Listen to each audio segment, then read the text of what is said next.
मित्रों नमस्कार, मैं हूं राकेश कुमार। आप देख रहे हैं मत अभिमत। मित्रों, लालू प्रसाद यादव का जो काल था जिसमें वो मुख्यमंत्री थे, उसे जंगल राज का नाम दिया गया है। जंगल राज, गुंडा राज, इस तरह की तमाम चर्चाएं होती है। और इतना ही नहीं, अभी बिहार विधानसभा चुनाव को लेकर जो प्रचार तंत्र है, जो सोशल मीडिया पर देखिएगा, भूलेगा नहीं बिहार करके, नोट बुड़वक बनाई, इस तरह करके प्रचार आ रहा है और उसमें यही बताया जाता है कि वो जंगल राज है।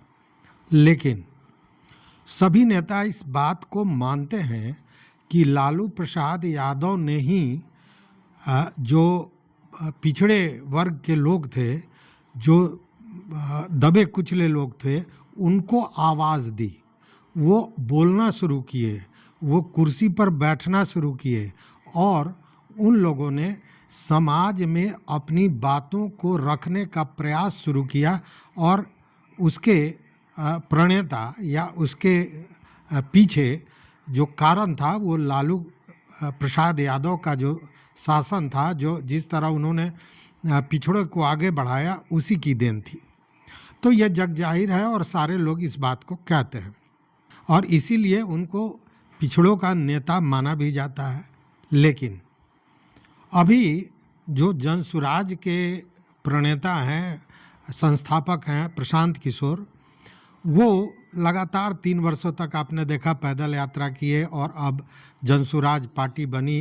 उनके 51 उम्मीदवारों की सूची भी जारी हो गई है जो विधानसभा चुनाव लड़ने जा रहे हैं। बाकी का सूची भी जारी होने जा रहा है।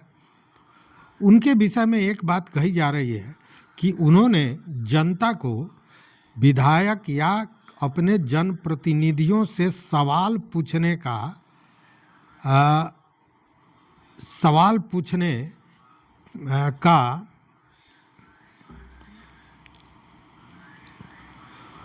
उनके बारे में ये कहा जा रहा है कि प्रशांत किशोर ने आम आदमी में जो जागरूकता फैलाई, उसके बाद अब जनता अपने नेताओं से, अपने जनप्रतिनिधियों से सवाल पूछने लगी है।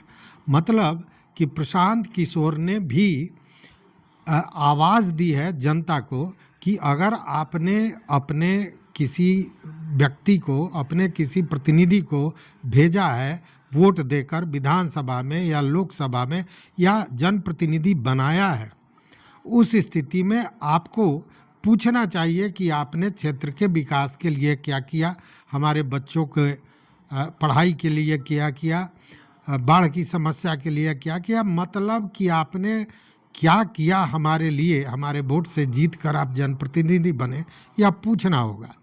और यह अब जो उनका मुहिम था वो रंग लाता दिख रहा है। चूँकि अब चुनाव आया तो जाहिर सी बात है कि जो नेता हैं, जो पूर्व के विधायक हैं, वो क्षेत्र का भ्रमण करना शुरू कर दिए हैं और अब लोग उनसे जवाब तलब करना शुरू कर दिया है। पूछने लगे हैं सवाल कि आपने क्या किया, 5 साल से आप कहाँ थे, एकाएक कहाँ से आप निकल आए, क्षेत्र में क्यों आए हैं, हमने आपको वोट दिया तो आपने विकास का कौन कौन सा रास्ता प्रशस्त किया। ये सारी चीज़ें पूछी जाने लगी है। और इसी क्रम में मुजफ्फरपुर के गाय घाट के विधायक हैं निरंजन राय राजद के विधायक हैं और वो अपने पूरे लाव लश्कर, बॉडीगार्ड वगैरह के साथ क्षेत्र में पहुंचे थे। क्षेत्र में जाने का सीधा मकसद था कि फिर चुनाव लड़ना है तो क्षेत्र में जाना है, जनता से मिलना है। लेकिन जब वो पहुँचे क्षेत्र में तो लोग एक तरह से कहें कि आक्रोशित हो उठे। कुछ लोगों ने अपना मोबाइल का कैमरा ऑन किया, वीडियो बनाने लगे और उसके बाद पूछने लगे कि साहब आप 5 साल से कहाँ थे, आप कैसे नज़र आ रहे हैं, आपने विकास के लिए कौन कौन सा काम किया। और इसको लेकर सवाल पर सवाल पूछे जाने लगे। अब नेताजी जो विधायक रहे हैं निरंजन राय, वो घबरा गए, कहासुनी होने लगी और कहासुनी की स्थिति आगे बढ़ते हुए हाथापाई तक पहुंच गई। बाद में नेताजी वहां से निकल लिए। उनको लगा कि अब यहाँ रुकना आ, और भी फजीहत होने वाली है यहाँ रुकने से, तो वहाँ से वो निकल पड़े, भाग गए। ये 5 साल में आप आज नजर आए हैं। 5 साल कहाँ थे? 5 साल में कहाँ थे? 5 साल में तो नजर नहीं आए। सवार आए हैं टोक। आपका काम है, आपका विरोध होगा। 5 साल में कोई काम नहीं किए हैं, अभी राजनीति करने आए हैं। धमका रहे हैं, हमको धमका रहे हैं। आप 5 साल नजर नहीं आए। लेकिन यह एक पहली घटना नहीं है, अब ऐसी रोज घटनाएं हो रही हैं हर जगह, कहीं ज़्यादा तो कहीं कम, लेकिन हो रहा है। जैसे डेहरी में देखिए कि डेहरी के विधायक हैं फतेह बहादुर, वो राजद के वो भी विधायक हैं, वो पहुँचे क्षेत्र में, और क्षेत्र में चिलबिल्ला गांव है, वहाँ पहुँचे थे और वहाँ लोगों को वो संबोधित करने वाले थे, बताने वाले थे और वोट मांगने वाले थे। लेकिन उनके पहुंचते ही लोगों में आक्रोश देखने को मिला, लोगों ने विरोध करना शुरू किया, लोगों ने सवाल पूछना शुरू किया, और इस दौरान नेताजी को लगा कि अब यहाँ रुकना उचित नहीं है। नेताजी के बॉडीगार्ड और तमाम लोग किसी तरह उनको निकाले, नेताजी वहाँ से भागना शुरू किए, लोग खदेड़ रहे थे उनकी गाड़ी को। खैर भागते वगते नेताजी तो भाग गए, लेकिन हुआ ये कि नेताजी गांव का ही था जिसको वो लेके जा रहे थे, वो उसका धक्का लग गया गाड़ी से, वो गिर गया, और उसके बाद लोग और आक्रोशित हो गए और दूर तक उनको खदेड़ने लगे। खैर नेताजी जान बचाकर वहाँ से भाग गए।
ये जो नेताजी हैं फतेह बहादुर विधायक, इन पर एक तो विकास काम के बारे में वहाँ के क्षेत्र की जनता का कहना है कि विकास के नाम पर 0 सन्नाटा रहा है, कुछ भी उन्होंने काम उस गांव के लिए नहीं किया। लोग यही पूछ रहे थे कि भाई आपने गांव के लिए क्या किया कि फिर 5 साल के बाद आप वोट लेने चले आए। तो एक तो वह मामला था। दूसरी बात कि नेताजी बड़बोलापन के शिकार हैं। नेताजी ने कई बार देवी देवताओं को लेकर कई आपत्तिजनक टिप्पणियां की हैं। अब इन टिप्पणियों का भी आक्रोश था, विकास नहीं किया इसका आक्रोश था, और इसी आक्रोश के शिकार हो गए फतेह बहादुर और वहाँ से किसी तरह जान बचाकर भागे। यह एक अकेली घटना नहीं है। इसके अलावा देखिए रोसड़ा में बीजेपी के विधायक हैं, उनके साथ भी इसी तरह का हुआ। जब उनका विरोध शुरू हुआ तो वो भी गाड़ी पर बैठकर खिसक गए, निकल गए।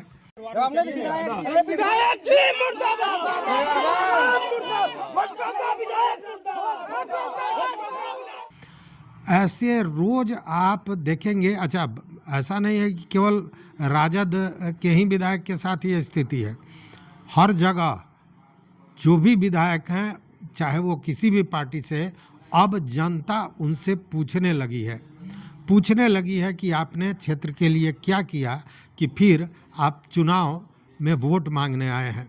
हालांकि अभी सारे नेता सड़क पर उतरे नहीं हैं, इसलिए कि अभी न तो एनडीए ने उम्मीदवारों की घोषणा की है और न ही महागठबंधन ने उम्मीदवारों की घोषणा की है।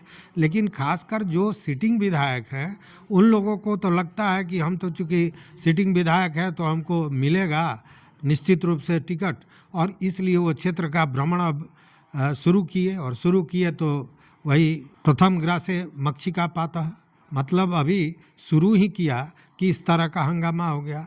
निवाला अभी उठाए क्या कि मक्खी आकर उसमें गिर पड़ी। तो यही स्थितियां हैं और केवल एक पार्टी की नहीं, सभी पार्टी के विधायकों की यही स्थिति है।